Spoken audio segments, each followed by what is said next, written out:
Hi, my name is Martin, and this short video is for mothers who are planning to enter the workforce, either for the first time or for the first time maybe in 10, 15, or even 20 years.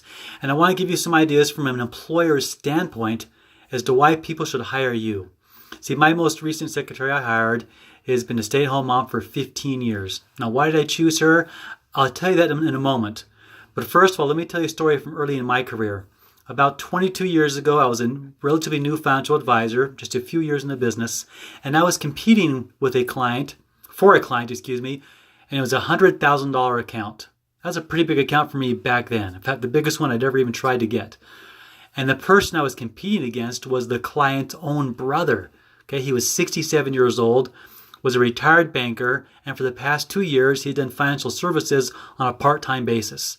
So imagine that. I'm competing against a guy 40 years my senior, 40 years more experience, retired banker, and it's the guy's brother. So how could I possibly win that case? Well, I always try and see things from the other person's point of view. And I try to see things from the client's point of view. It occurred to me that a huge strength I had was, oddly enough, my youth and inexperience. And here's what I mean by that. I said, Mr. Client or Mr. Prospect, obviously you love your brother and he loves you and he's a smart man and I respect his experience.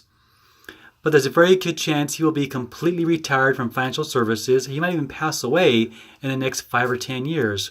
Whereas I've got the next 30 or 40 years ahead of me in my career. So I can virtually guarantee you that I will be around still to service your account long after your brother can service your account.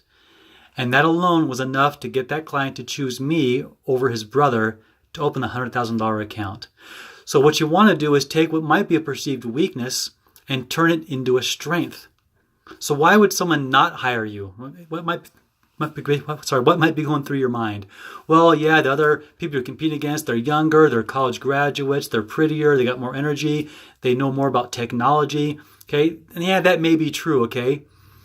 But that's not what all employers want. So what are your strengths as a stay-at-home mom for the past 10, 15, or 20 years? I'll give you a few things to consider, and I want you to tell the employer in the interview these ideas.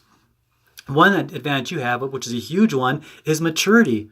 Now let's face it, when you're 22 years old or 25 years old, you're fresh out of college, you think you can conquer the world and you know it all. But you and I both know that they know nothing. We knew nothing when we were 22 or 25 years old.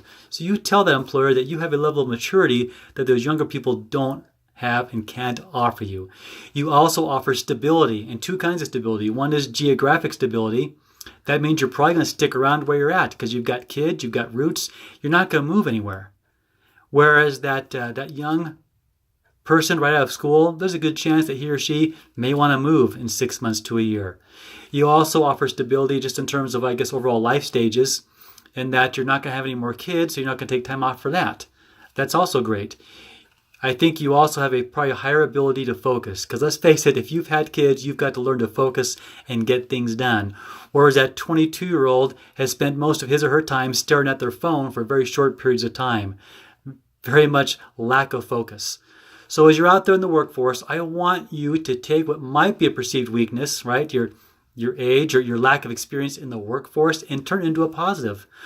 Not only this, because you are a little older than the people you might be competing against, I believe that you could offer that employer loyalty. And that's one of the reasons why I hired my new secretary. This was 6 months ago. She's in her mid-30s, been a stay-at-home mom for 15 years. It's my goal with her to develop a long-term relationship where I train her. She gets to know how to run my business and my office, and I hopefully can work for her for the next 5, 10, or 15, even 20 years. She's going to stick with me, and I'm going to stick with her. That's what I'm looking for. And here's my final thought. There may be some employers who want to hire the brand new college graduate, the useful, good-looking young lady, full of energy. That's fine. That's okay. It doesn't matter. All you need is to find one employer who's a good fit for you and you're a good fit for them. That's all you need, right? So if a few of them tell you no thanks, don't worry about it. You're not looking for everyone to approve you. You're not looking for everyone to hire you. You're looking for just the one person where it's a good fit to hire you. That's all you need. So good luck. If you have any questions, put them in the comments below. I'll try to respond back to the best of my ability. Good luck.